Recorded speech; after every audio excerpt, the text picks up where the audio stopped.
I am Megan Rose Parker, 28, the kid sister who used to keep the peace. On my brother's wedding night in Woodhaven, he took a mic and erased me in front of our town. By morning, a 12-second clip had my name in strangers' mouths, and I faced a choice no woman wants: swallow it or move.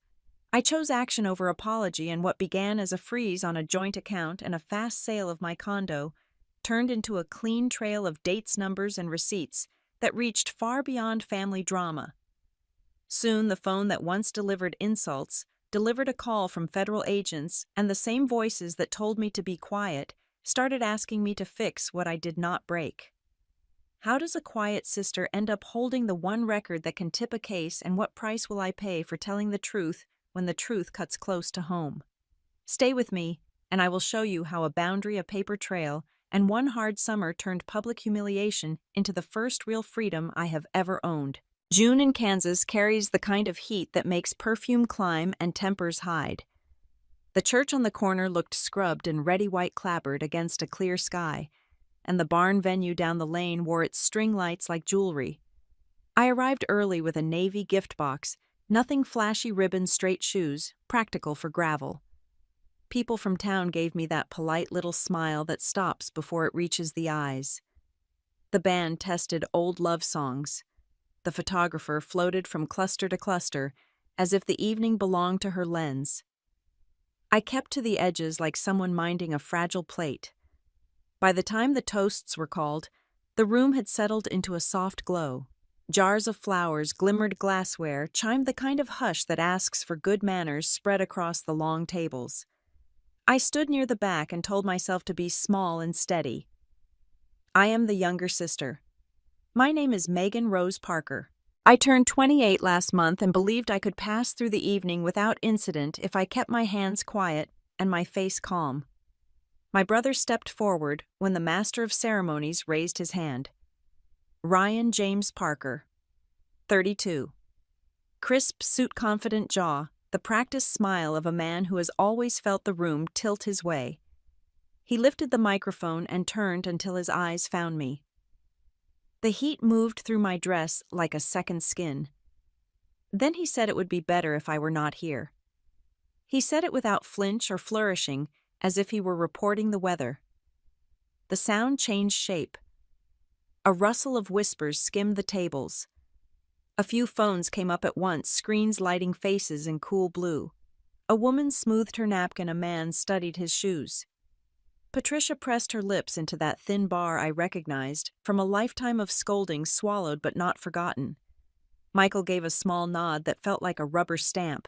Jessica, his bride, stood beside my brother, bouquet tucked close face, composed and careful. Her silence landed harder than an accusation. My hands did not shake. That surprised me. I set the gift box at the corner of the dessert table between the sugared cookies shaped like hearts and a bowl of lemons meant for the water. The ribbon slid away from my fingers like a fish slipping the line. I did not straighten it. I did not offer a smile to anyone in particular. There are times a person can rescue her dignity only by refusing to perform. I walked out while the room inhaled through perfume and laughter that had nowhere to go through the little storm of eyes that did not want to be caught watching. Outside, the evening light did its best to be kind. Fireflies tested their lamps over the grass. The barn doors breathed music into the warm air, then let it thin again. Gravel gave under my heels with that clean, dry crack that belongs to summer. I noticed the way my shoulders dropped once I passed the last cluster of guests, the way the air found my skin again when I left the glow of the strings of bulbs. I kept moving because stillness invites second thoughts, and I had none I could afford. My car waited where I had left it, a plain sedan with dust chalking the windshield and a map half folded in the door pocket. Reliable is a word I have learned to love. I opened the door and the heat rose up, carrying the vinyl smell that reminds me of county fairs and long drives, and the ordinary parts of life that do not ask anyone's permission. I set both hands on the wheel and let the picture of the room assemble itself in my mind one last time. My brother at the mic. My mother's mouth. My father's nod. Jessica, his bride, steady at his side. Phones held just high enough to pretend they were not. The door closed and the music cut off like a faucet turned tight. That clean edge of silence told me what I needed to know. Whatever I had been in that family ledger, a clean line had been drawn through my name tonight. Not a misunderstanding. Not a joke poorly told. A decision. I looked at my own face in the rearview mirror and saw a woman who had left a room before it could swallow her. I did not start the engine right away. I let the quiet build until it felt like a wall I could lean on. Somewhere a train pulled its long note through the evening. Crickets worked at their hymn. Inside the barn there would be another round of toasts, and then cake, and the photographs would capture sweetness, and the captions would say, "Perfect day." I did not argue with the story the town would tell. I simply declined to stand in it any longer. When my breath matched the slow rhythm of the insects, I reached for the seatbelt and paused. It is a small thing to know when to leave. It is everything all the same. I pressed the belt home and rested a moment with my hands in my lap. The gift box no longer mined the lights behind me, all for someone else. The evening held steady. The road waited its turn. Morning in Woodhaven comes soft, but the internet does not. By 7, a neighbor had already posted a 12-second clip in the Woodhaven neighbors group, my brother at a microphone, my face going still. The caption asked what happened, but the comments did not ask. They decided. Family business, they wrote. She should know better. A few said, "Be kind," then deleted themselves when the pile-on began. I watched the numbers climb the way a river rises after a storm, fast and muddy, carrying things you do not want back to your door. I made coffee and turned the volume off on my phone. A person can drown in sound before breakfast. I let myself name only one sentence from last night, then put it back in its box. Today was for actions that leave paper behind. I opened my laptop at the kitchen table, the one with a wobble in the back leg, and searched for attorneys who work fast and speak clearly. Karen Mitchell's site loaded clean, no fluff credentials stacked like bricks. Same-day consultations available. I breathed easier because the process has always been kinder to me than people. I called and a receptionist with a steady voice said an opening had just come free at 2:15. She asked for my full name, date of birth, and a brief reason. I said I needed advice regarding a joint account and potential boundaries with extended family. She said, "Please bring identification and any documentation you already have." Her politeness was a straight road. I wrote down the address, checked the route, then set my phone face down. The house felt too small for the noise that kept trying to find me. I took a legal pad from the drawer and drew 3 columns.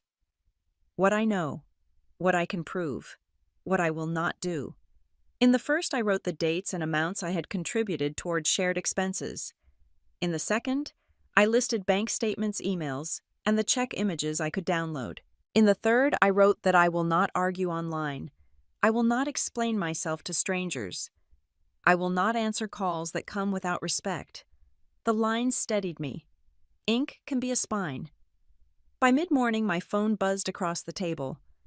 A distant cousin sent a link to the thread, then another message that read, "Yikes." I replied with a single thank you and left it there.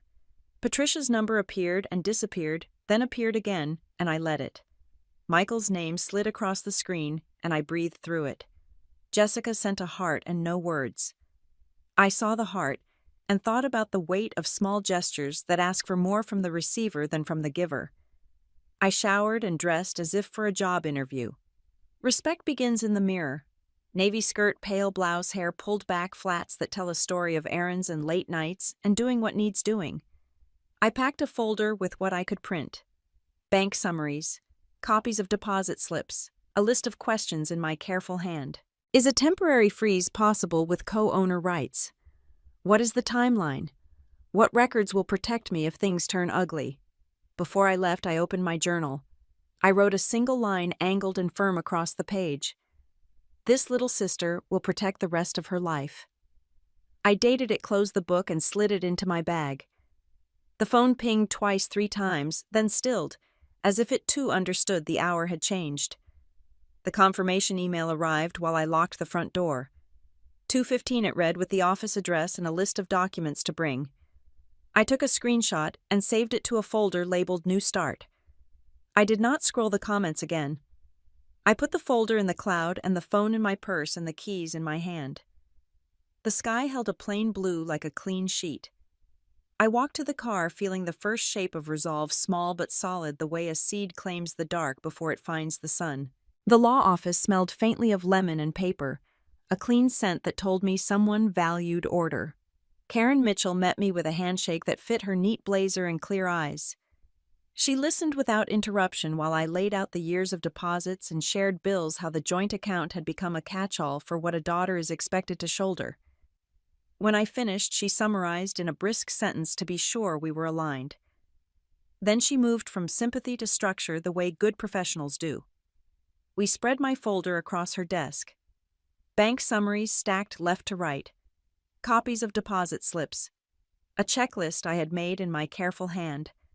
She asked for identification, and I slid my driver license across, then the last 4 digits she needed for verification forms. She said our first step was simple in theory and exact in practice. We would contact the bank from her office line, assert my co-owner rights, and file a freeze request tied to documented concerns. The second step would be to prepare a trust with an independent administrator so that legitimate family expenses could still be paid after review, while impulse and pressure could not. She dialed the bank and introduced herself, then introduced me. The employee on the other end sounded young, but the script in her voice was precise. Karen requested that the bank create an internal case note the reason and provide a case number for our records. She asked that a hold be placed that would require manager-level review and documentation for any larger transfer. She referenced policy numbers that told the employee this was not the first time she had done this work. Then Karen handed me a legal pad and asked me to describe in 1 paragraph why I believed a freeze was necessary. Not a speech, she said, a clear sentence written for a stranger who will never meet your family. I wrote about inconsistent withdrawals, shared obligations, and a need to protect funds for their intended use. The line I drew was steady enough to make me proud. She read it, nodded once, and asked me to sign and date. The bank placed us on hold. While we waited, Karen explained the trust. An independent administrator would be chosen from a short list of firms that do nothing else. Requests for payment would go through a portal. Prescriptions, utilities, reasonable necessities would be approved. Anything else would require receipts and justification. I thought about the way chaos often dresses itself up as family emergencies. A gate was about to be installed between me and that noise. The hold music cut, and the employee returned with a calm voice. The freeze request had been logged. A temporary control was now active pending manager review. She read a case number slowly while Karen wrote and I copied. She explained that large withdrawals would require documentation and manual approval until the matter was resolved and that any attempt would auto-halt. For manager review, rather than slip through on a click. She said an email summarizing the action would be sent to both account holders. Karen requested confirmation to her office address as well. The call ended with a polite thank you that felt like a door settling into its frame. Karen printed a 1-page letter for me to sign that memorialized our instructions and the reasons. She explained that the letter would live in her file should anyone question the timeline later. She added that if anything ever rose to the level of criminal referral, it would be handled by the U.S. Attorney's Office, not by rumor or family debate. She asked permission to engage a financial attorney to draft the trust documents so we could move quickly once the freeze email arrived. I gave consent and felt the room grow less heavy. This was not a favor. This was a process with boundaries sturdy enough to lean on. I left her office with a short to-do list. Scan and upload the documents to a secure folder. Create a clean email label for every message connected to the case number. Do not respond to personal accusations. Do not post online. Drink water. Eat something with protein. It made me smile that the last 2 items were there.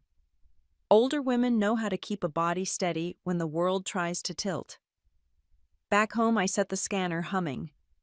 Pages slid through with the sound of a zipper closing. I named each file with the date, the sender, and the subject, then placed copies in the cloud and on a hard drive that clicked once and got to work. Each action felt like a stitch pulling fabric together where it had begun to tear. 48 hours later, the email arrived. The subject line carried the case number. The timestamp showed the minute and second. The body confirmed that the freeze was active and that any large withdrawal would require documentation and manager approval. I printed 2 copies. I slid one into my folder and one into a fresh sleeve labeled legal. Then I backed up the inbox again, watched the progress bar fill, and felt something I had not felt in too long. I felt armored not by anger but by paper policy and proof. The morning after the freeze confirmation, my phone came alive like a hive. Patricia started it. Her voicemail stretched on, a practiced tremble in her voice, as she called me ungrateful and dramatic, as if discipline wrapped in sorrow were still love by another name. Before I could decide whether to listen again, Michael arrived in short form. He texted and told me to undo the freeze now, and said I was making trouble where none was needed. Then Ryan sent the message that did not say what it meant: all shadows and muscle, a threat in a suit.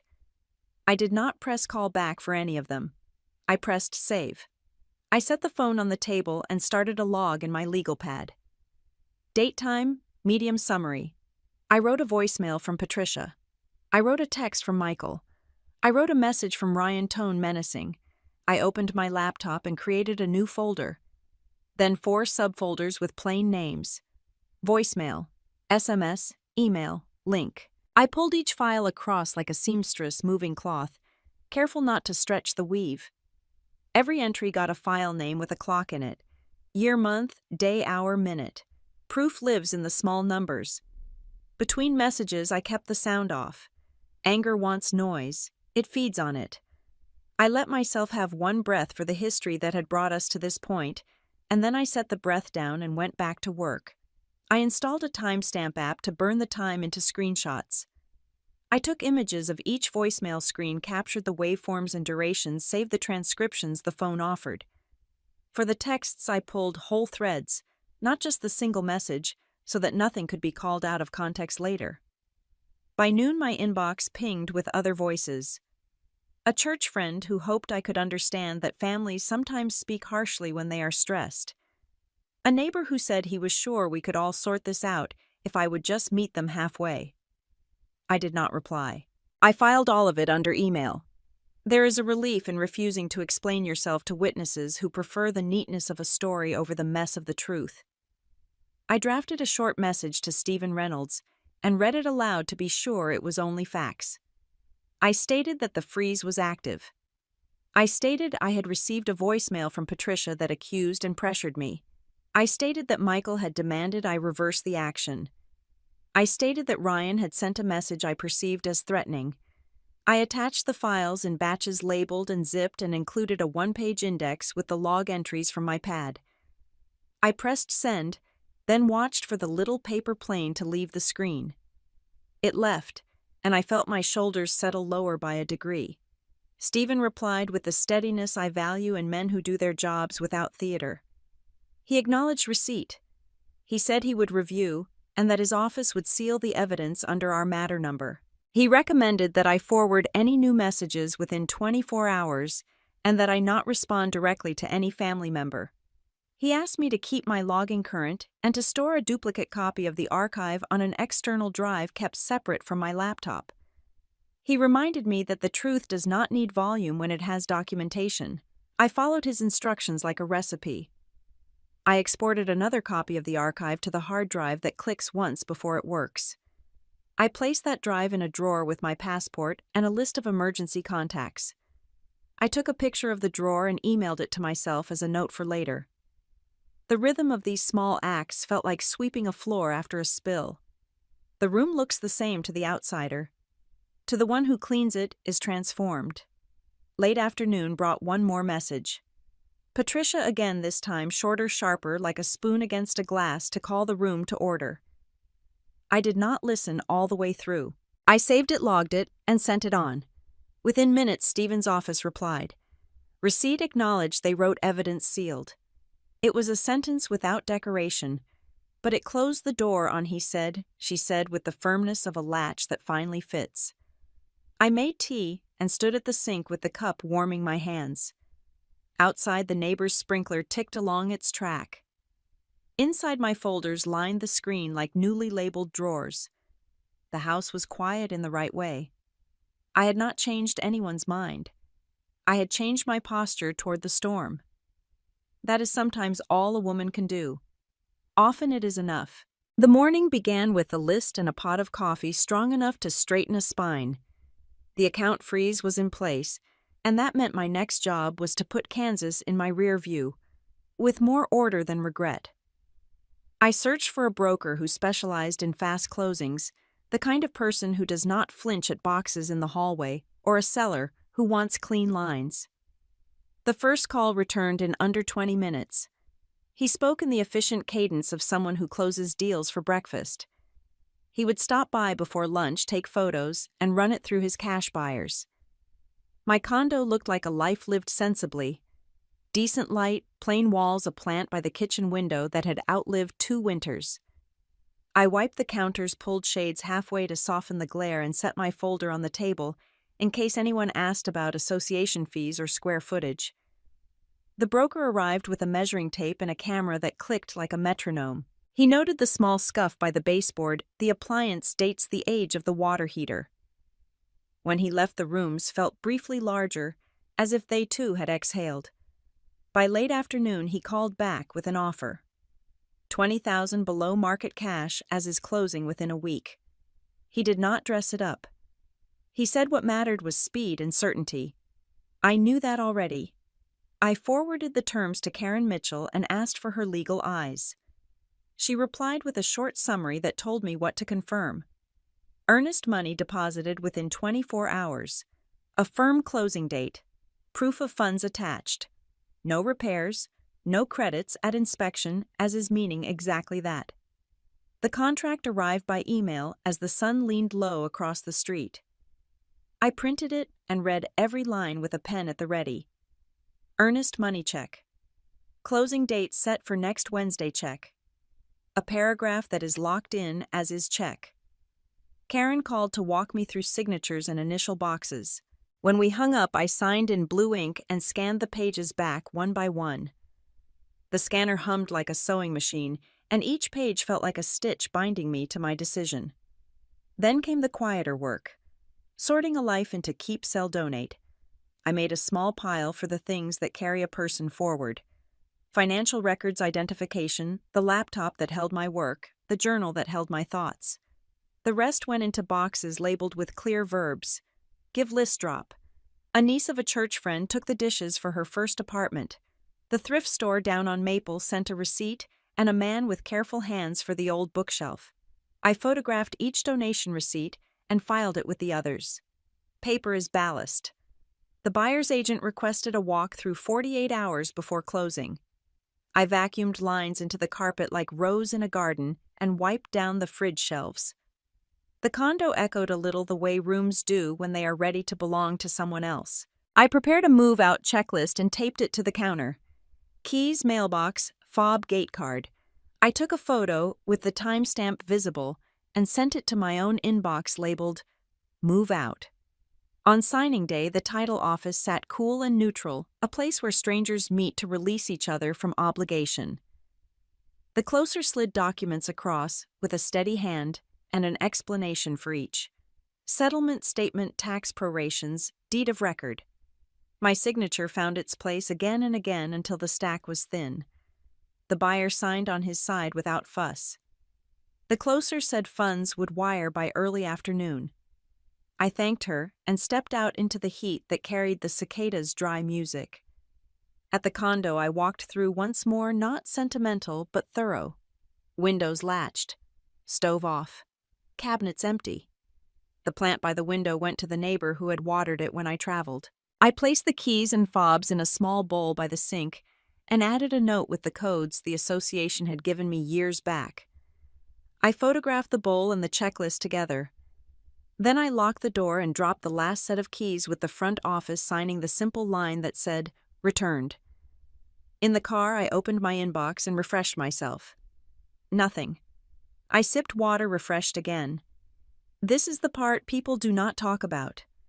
The waiting between decision and confirmation, the moment when you are both a person who has moved on and a person who has not yet. The ping finally arrived. Wire received. The subject line wore the numbers that matched the settlement statement. I saved a screenshot to the folder I named New Start and let my breath out like a curtain lowering after the final scene of an old play. The wheels were in motion, and for once, they were mine. 3 days on the road taught me again that America is bigger than any bad night. Wheat fields gave way to pines, then to flat stretches where the sky felt like a lid set high. I drove without music for long miles, letting the white lines count a rhythm steadier than my thoughts. When the Welcome to South Carolina sign rose out of the afternoon, I felt my shoulders drop as if someone had set down a heavy box I had been carrying for years. Tidewater announced itself with salt in the air and birds that did not hurry. The cottage I had picked from a listing sat low on its lot, clapboard gray, a small porch facing the marsh. The landlord arrived in a pickup and shook my hand like a man who has painted his own ceilings. He said he would need a credit check and a deposit. I handed over documents from my folder, and he nodded once businesslike. We sat at the little kitchen counter and read through a simple lease. Month to month, quiet hours, no pets over a certain size. I signed, dated, and stood while he took a key from a ring big enough to belong to a school janitor. The moment the metal touched my palm, I felt the peculiar relief of a door that is mine to lock. Small paperwork began, and I was glad for it. The power company took a deposit and promised the lights by evening. The water office smelled like mop soap and old paper, and the clerk pushed a form toward me that asked only what mattered. Name, service, address, start date. The internet company offered a window no one believes, yet a van actually arrived, a young technician winding a cable like a lasso and whistling through his teeth. I made a list on the back of an envelope. P.O. Box groceries, a new set of sheets because the old ones had belonged to another address and another life. Saltwater Brew sat on the corner where the street bent toward the boat ramp. Inside I found a room that understood mornings. Chalkboard menu, a display of muffins that looked better than they tasted, a line of locals who folded themselves into easy conversation. Maria Thompson worked the counter with the calm of someone who has learned where to place her energy. When I told her I was new in town, she said, "Tidewater is for people who need a restart," then slid a coffee across and changed the subject to weather and the shrimp season. I liked that about her, the way she offered welcome without investigating my wounds. Back at the cottage, I opened my laptop on the kitchen table. The light off the water moved across the wall like a slow hand. I decided to work under my middle name. Elaine Parker read clean and the domain was available. I built a basic site with a page for services and a page for examples of past work. I wrote a short bio that named skills and not history. I added a contact form that sent messages straight to a new inbox with a name that did not carry anyone else's expectations. By evening, I had profiles set on 2 freelancer platforms. The first message came before dinner. A small business on the coast needed a month of social media posts, cleaner photographs, regular captions, and a schedule that made sense.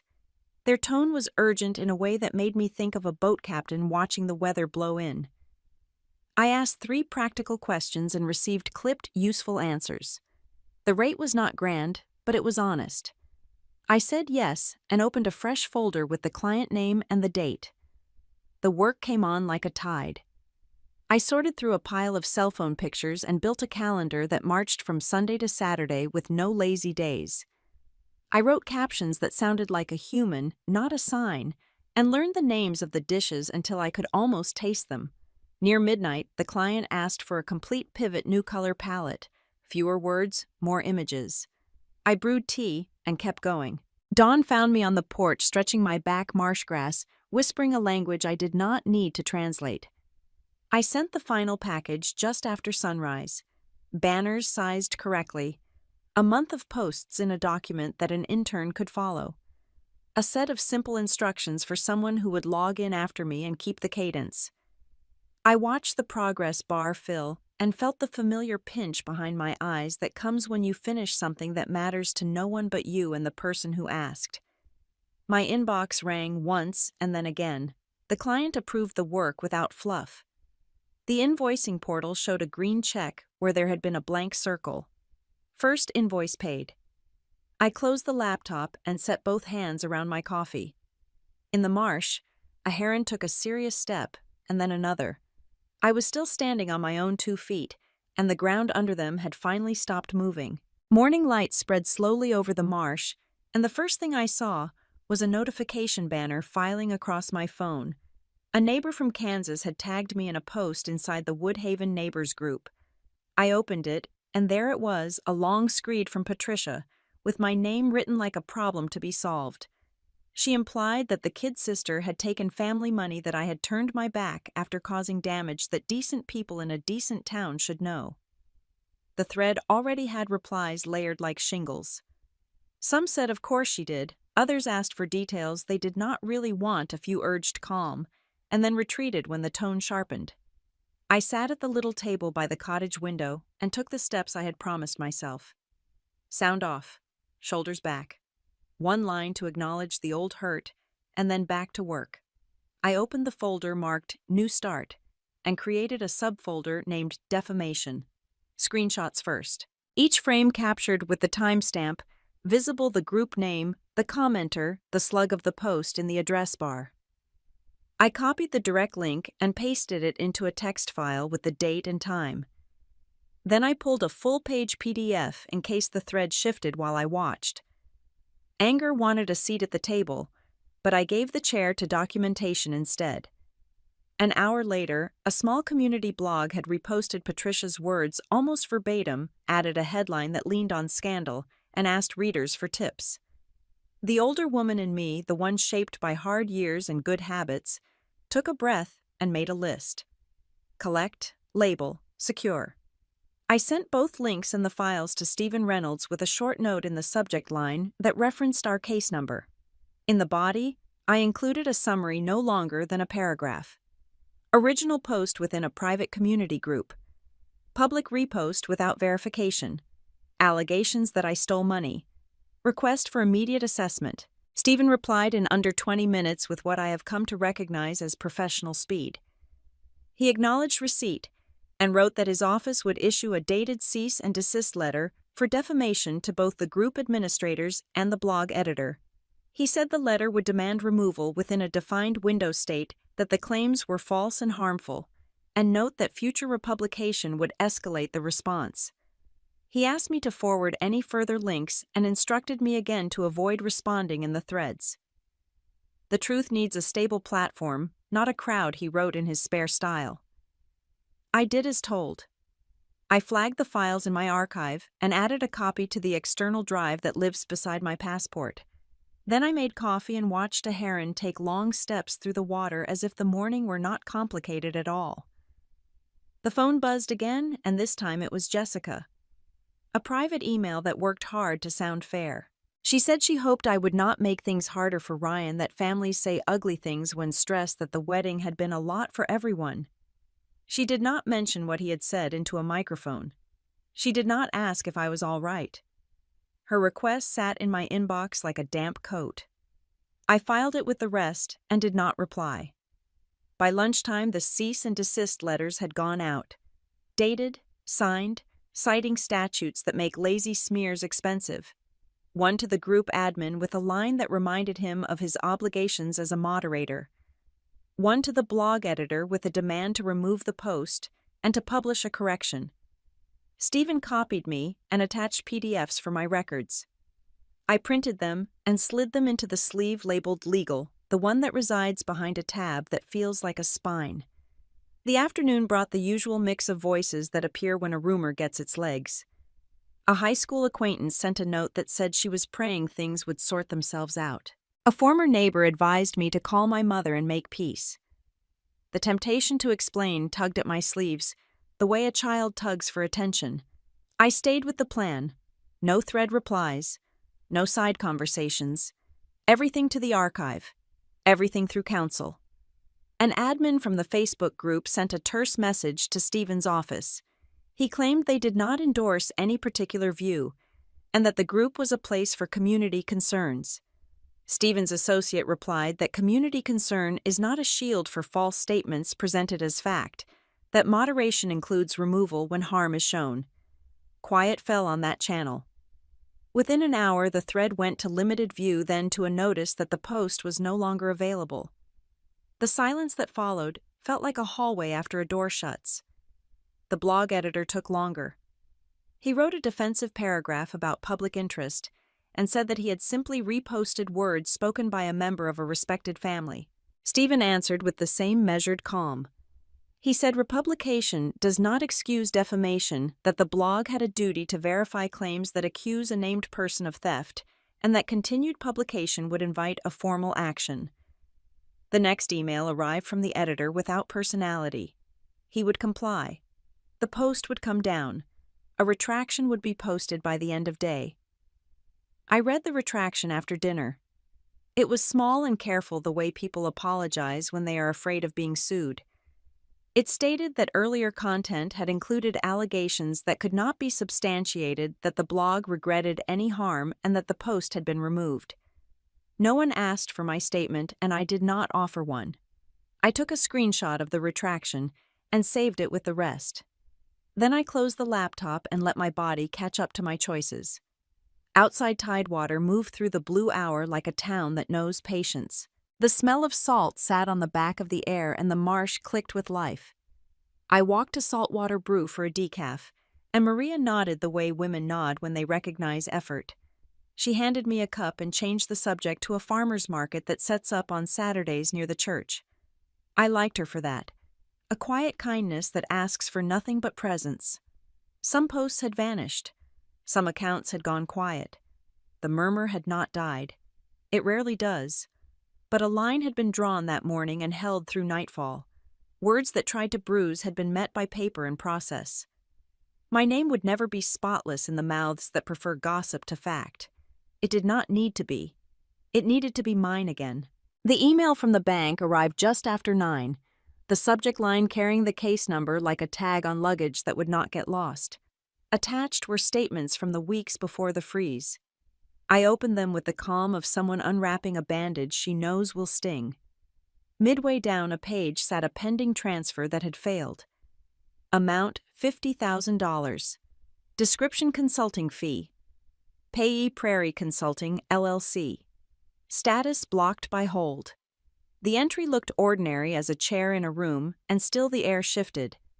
I moved to the State Business Registry and entered the company name. The listing showed a registration less than 3 months old, a registered agent service used by anyone who wants mail but not questions, and a mailing address tied to a strip mall box. No phone, no proper website, only a template page that blinked under construction. I took screenshots with the time and date visible and saved them to a new folder labeled Prairie. Stephen Reynolds called my attention to what my gut already knew. A brand new vendor with no history. A round number that did not break into invoices or milestones. A description so vague it could be about anything or nothing. He suggested I build a single dossier instead of scattered files, something that would read clean to anyone who had never met me or my family. Freeze emails at the front. Case number next. Statements. My contribution log, line by line. Finally, a timeline that tied money to moments. I made coffee and opened a spreadsheet. Dates in the first column, sources in the second, brief notes in the third. I entered the day my freeze triggered, the hour it was confirmed, the time the attempted transfer failed. Then I added the day Ryan had posted a brag on his professional page about landing a major client, and the day he told relatives at a cookout that he had a big project closing soon. I added the weekend he flashed a new watch and said he had earned it. I kept my notes cool and thin, no adjectives fighting to be heard. The more I entered, the more the page organized itself into a story without adjectives. 2 weeks before the wedding, a deposit flowed in from a source labeled bonus. Days later, several small transfers left the account for ordinary household items. Then the big attempt. $50,000 to a company that had not existed in the spring. The hold stopped it like a hand on a door.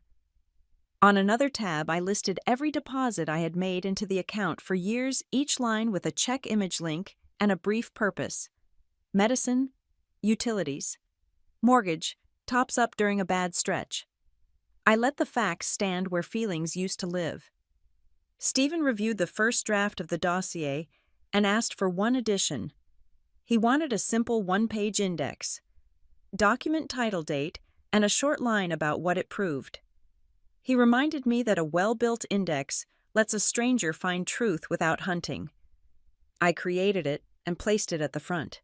Freeze confirmation email, bank statement with failed transfer, registry screenshots, contribution log, timeline. By late afternoon, the bones of it were done. I printed the packet and laid the pages across the table like a map. The numbers did not shout. They pointed. The failed transfer sat inside a week when my brother had been loud about victory. The vendor had no track record. The description had been chosen to hide rather than explain.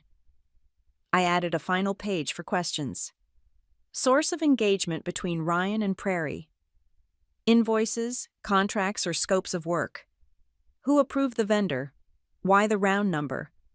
I did not answer those questions. I let the white space hold them. I scanned the packet to a single PDF and saved it to 3 places.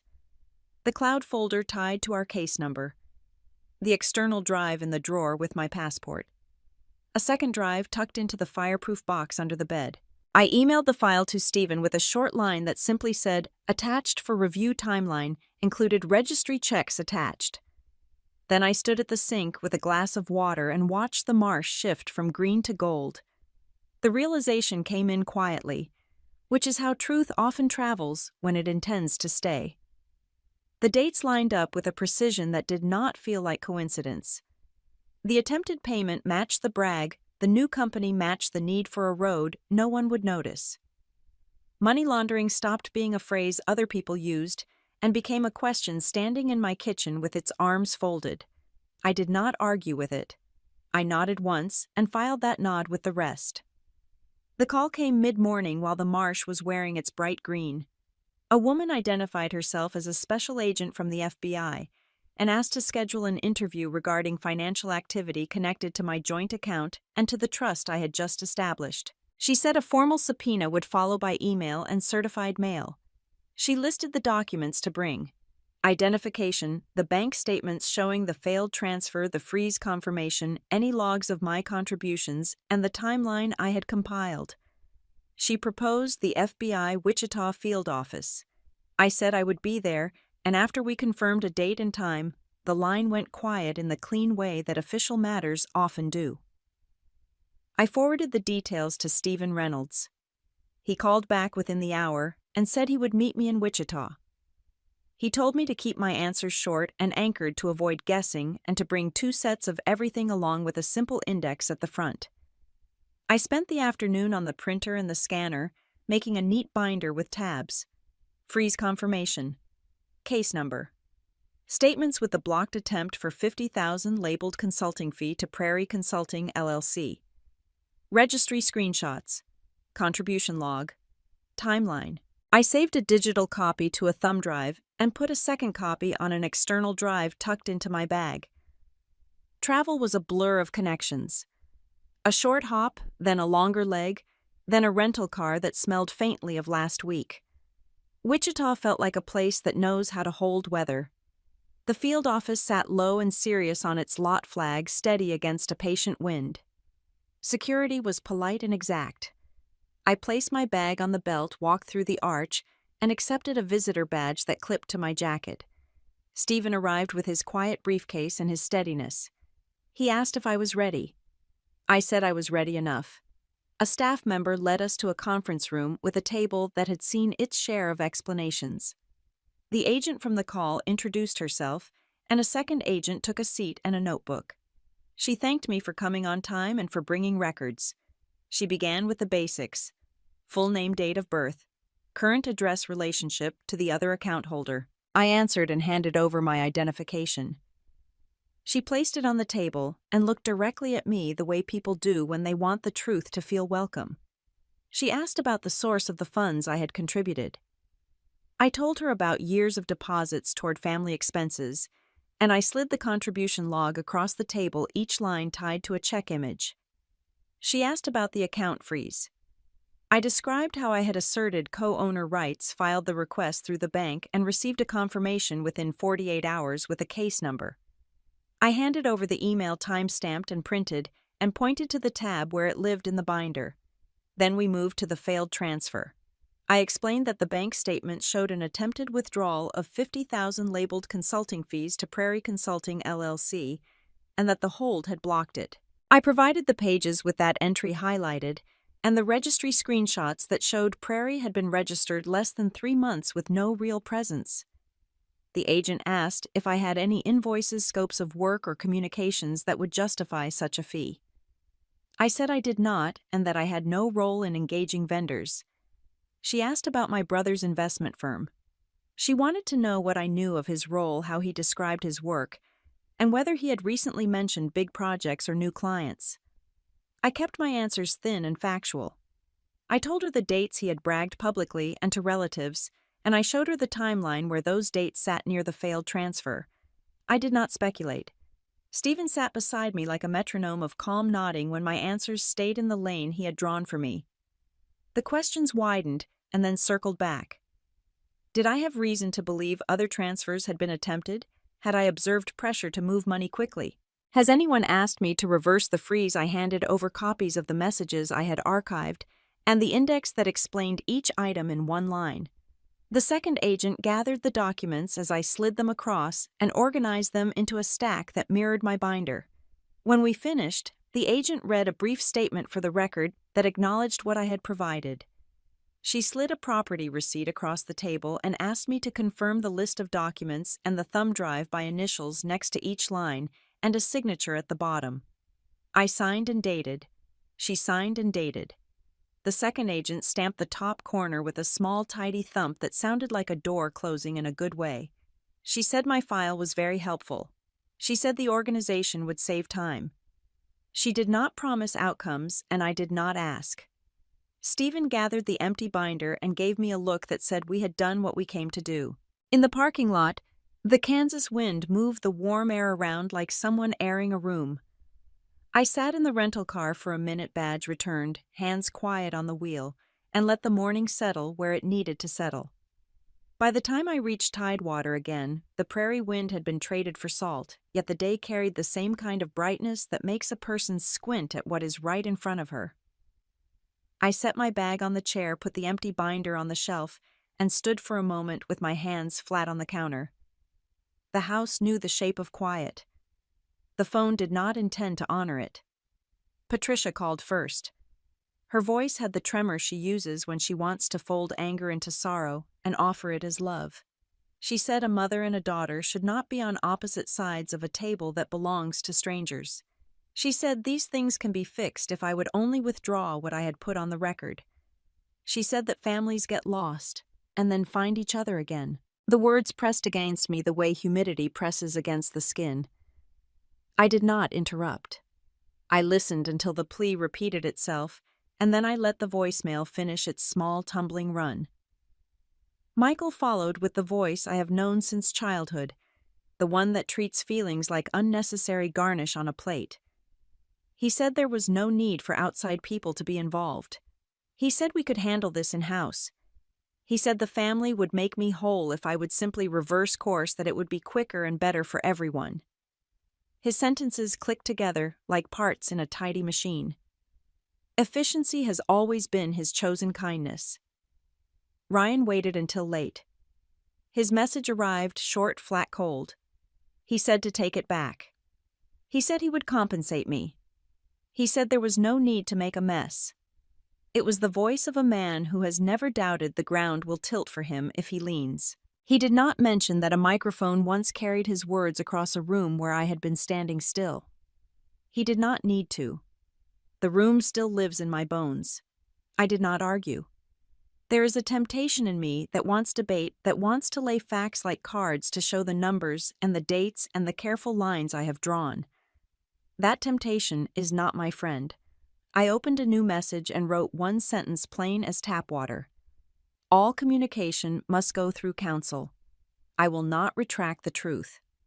I sent it to each of them and placed a copy in the folder where I keep things that matter when tempers rise and memories go soft at the edges. Then I called Stephen Reynolds. I told him about the 3 messages, the tones of them, the tilt. He listened without commentary, and then he shifted to structure the way men like him do when they intend to build a rail against a fall. He said his office would send a formal notice that all exchanges must move through legal channels. He said the notice would reference my no-contact boundary and that violations would not be ignored. He asked me to save the voicemails and texts as I always do and to make no further replies. He reminded me that truth does not travel well when dragged into family kitchens. It rides best on paper. While he drafted, I did the small acts that restore a woman to herself. I ate a decent sandwich. I poured water and drank it to the last inch. I took a walk to the boat ramp and watched the tide fuss at the pilings. When I returned, his email waited. The notice was precise, dated, and firm. It instructed Patricia and Michael and Ryan to route all contact through counsel. It recited that I would not engage by phone or text. It acknowledged the family tie without letting it override the line. I read it twice and felt my shoulders lower the way a curtain lowers when the scene has ended. Then I opened my phone settings and did the work that has no poetry and all power. I blocked Patricia. I blocked Michael. I blocked Ryan. I blocked the cousin who acts as a herald for gossip. I left only the number for Stephen's office untouched. The list looked severe on the screen, a row of names in a column called Silence. It did not feel cruel. It felt like closing windows against a storm that had already soaked the rugs. The cottage settled into the evening. Crickets began their faithful music, and the last light flattened the marsh to pewter. I sat with the phone in my palm and waited for the ache to make its brief visit. It came, the ache that belongs to a woman who did not want a war but learned to carry her own banner when one arrived. It did not stay long. I set the phone face down and let the room hold me. A boundary is not a speech. It is a door that you shut, and then you do not open just because someone knocks the way they have always knocked. The knocking came softer now through the channels that had been named. It met a letter instead of my voice. That was the point. That was the boundary held. The days after the interviews settled into a rhythm that felt almost ordinary. I kept my client work moving. I walked the marsh path in the early cool, and I let Kansas live in a folder instead of in my bloodstream. Then the first notice came, a short email from the agent that said the probe had widened to include my brother's firm. It referenced additional records from the bank and tax filings that would be reviewed alongside the materials I had already supplied. I read it twice, then printed it and slid it behind a tab marked Progress. Stephen called to translate the pace of federal work into the language of a citizen. He said that once the field office had a body of evidence that held its shape, the matter would move to the office that actually prosecutes, the U.S. Attorney's Office for the District of Kansas. He told me not to expect fanfare, only the steady movement of paper. I liked hearing it put that way. Nothing dramatic, only doors opening in the order they were meant to open. Weeks bent into more weeks. In Tidewater, the shrimp boats kept their own hours and the heat began to press harder at the windows by noon. I kept my archive current. I kept my phone on silent except for numbers I recognized, and I learned how to cook for one without apology. Every so often, a new request arrived. A bank needed permission to share certain statements directly with investigators. The trust administrator forwarded a formal inquiry for transaction histories around the time of the block transfer. I signed where I was told and filed the confirmations. Then the message landed that said the case had been referred to the U.S. Attorney's Office. It was as plain as a bus schedule. The agent thanked me for the clarity of my files and reminded me to keep my contact information current. I set the printout next to my coffee and felt that quiet sensation of a train switching to a main track. No noise, just the right kind of motion.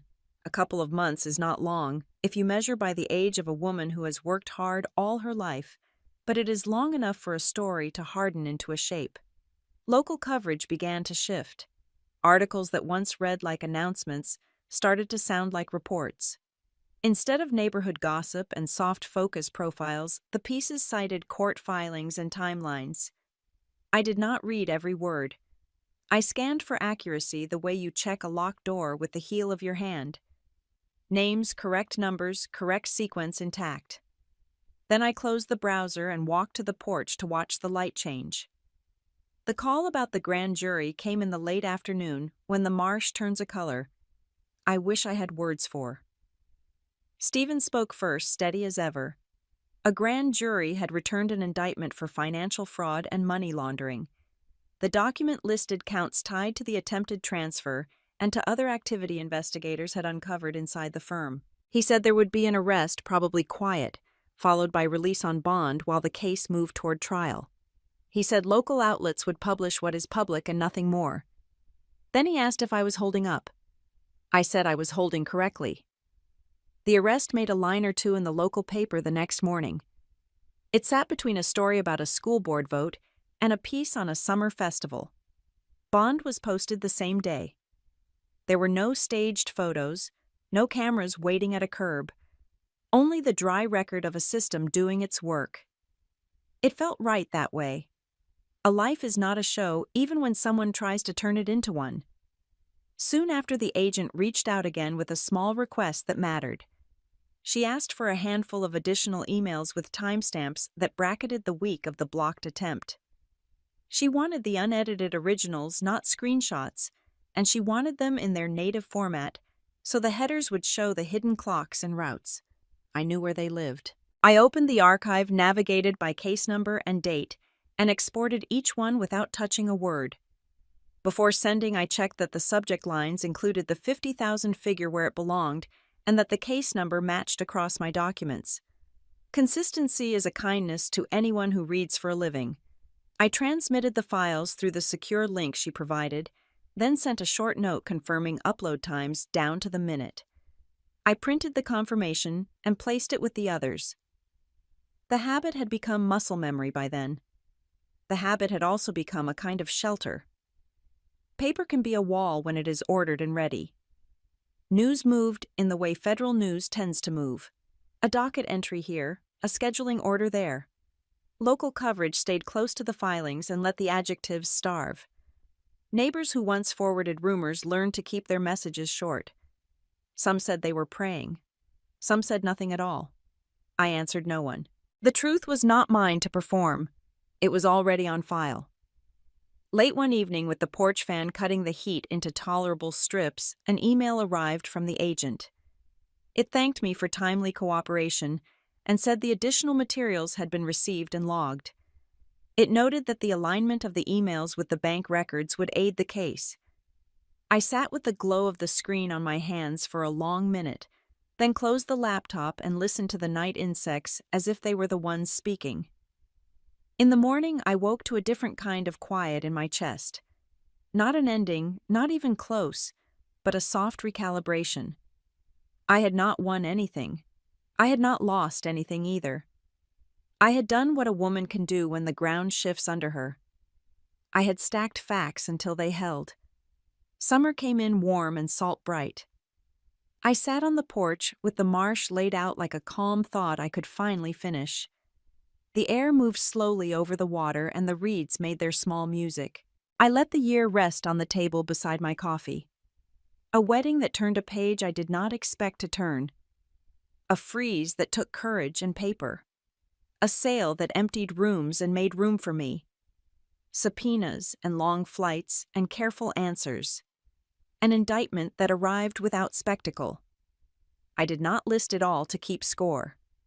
I named the milestones so I could set them down. Maria crossed the path with 2 cups and that steady way of walking that wastes nothing.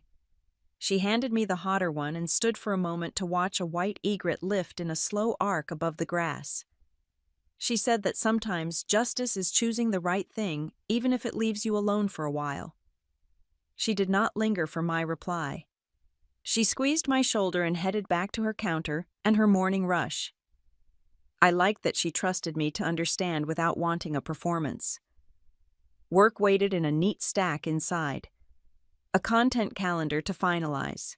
A call sheet for a client who had a good product and no patience for adjectives. I opened the laptop just long enough to check the time and then closed it again.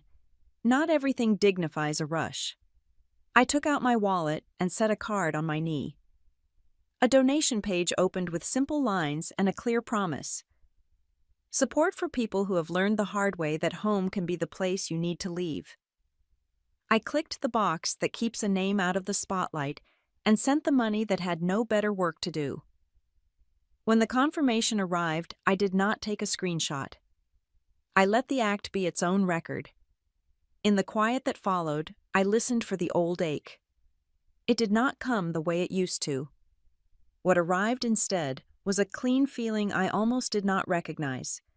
Not victory, not triumph, just the sense of standing at my own full height without apology. The porch boards were warm through the soles of my feet. A skiff moved along the far edge of the marsh line. Someone laughed down by the boat ramp, and the sound carried with no sharp edges. I thought about Kansas, without letting it drag me under. The rooms with their neat curtains. The voices that could turn on a word. The habit I had of making myself small to keep other people comfortable. I was not angry with the woman I had been. She had done the best she knew how to do. I was simply done trying to make a life inside a story that someone else kept writing over me. The papers in my drawer were not trophies. They were tools. They were what kept me steady when the old storms tried to blow back in. The call time crept close and the light shifted a shade brighter. I rinsed my cup and left it upside down by the sink. On the way back to the porch, I paused at the small mirror by the hall and met my own eyes. There is a look a woman gets when the fight has moved from noise to structure. I had that look. The kind that says, the door is open, but the lock works. I propped the door and let the breeze come through the way a blessing comes through when you have done the work and stopped doing the pleading. I stepped inside, and the floor gave that familiar soft sound in the middle of the room. The laptop opened with its quiet glow. I set my notes where the camera would not see them, and breathed in for 4 and out for 6, the way a therapist once taught me years ago. The fan ticked its slow rhythm. The marsh kept talking in its language of small waves and patient birds. I was ready to speak as a whole person and not as a defense. If your family has hurt you and pressed you to be silent, hear me as one woman to another. You are allowed to set a firm boundary. You are allowed to seek legal help and write things down and choose a life that honors your worth. You are allowed to leave a door ajar to let the breeze in while keeping the lock turned in your favor. Do the next right thing and keep doing it until the ground under you steadies.